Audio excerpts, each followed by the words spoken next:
বাংলা ধারাবাহিকের কাহিনীর অনেকগুলো ভাগ হয়, যেগুলো সাধারণত আমাদের চোখে পড়ে। সেগুলো হলো সাহিত্যধর্মী ধারাবাহিক, সামাজিক ধারাবাহিক আর পৌরাণিক। সবসময় যেটা দেখা যায় সেটা হলো সামাজিক ধারাবাহিক, যেখানে রয়েছে পরকীয়া, কুটকাচালি ইত্যাদি। এসব দেখতে দেখতে মানুষ বোর হয়ে গেছেন। এবার সান বাংলা আনতে চলেছে একটি পৌরাণিক ধারাবাহিক। জি এবং স্টারের মতো সান বাংলাও কিন্তু বেশ জনপ্রিয় হয়ে উঠেছে। অনেক নতুনত্ব ধারাবাহিক সম্প্রচারিত হচ্ছে এই চ্যানেলে, আর সেগুলোতে অভিনয় করছেন জনপ্রিয় সব অভিনেতা অভিনেত্রীরা। নতুন ধারাবাহিকের নাম মঙ্গলময়ী মা শীতলা, যেখানে অভিনয় করতে দেখা যাবে সুদীপ্তা চক্রবর্তীকে। কথিত আছে, যখন পৃথিবী আবৃত ছিল জরাসুরে, মহাদেবের ঘামের ফোঁটা থেকে তার জন্ম হয়েছিল।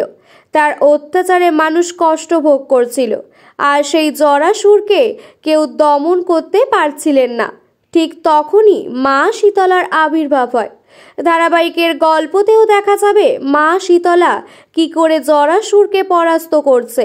এর পাশাপাশি দেবী শীতলার শৈশবকেও দেখানো হবে। শুধু তাই নয়, গ্রামে গঞ্জে প্রচলিত আছে বসন্ত শেষে অনেক চর্মরোগের উপদ্রব হয়, আর তখনই মা শীতলাকে স্মরণ করা হয়। বর্তমানে সময়ে দাঁড়িয়ে কেন মানুষ রোগ তাড়াতে দ্রব্য নির্ভর, সেটাই এই গল্পের মাধ্যমে ফুটে উঠবে পর্দায়। এই ধারাবাহিকে ছোট শীতলার চরিত্রে থাকবেন শুভশ্রী চক্রবর্তী, আর বড় শীতলার চরিত্রে অভিনয় করবেন সুদীপ্তা চক্রবর্তী। জরাসুরের চরিত্রে থাকবেন গৌরব মণ্ডল, আর বিষ্ণুর চরিত্রে থাকছেন সায়ন চক্রবর্তী। মহাদেবের চরিত্রে থাকবেন সৌগত বন্দ্যোপাধ্যায়। এছাড়াও থাকছেন নয়না বন্দ্যোপাধ্যায়, সৌগত বন্দ্যোপাধ্যায়, অভিজিৎ সরকার সহ আরও অনেক অভিনেতা অভিনেত্রী।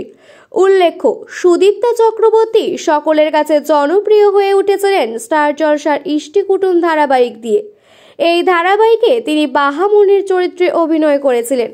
বাহামণির মতো শক্তিশালী চরিত্রে অভিনয় করতে তাকে আর দেখা যায়নি।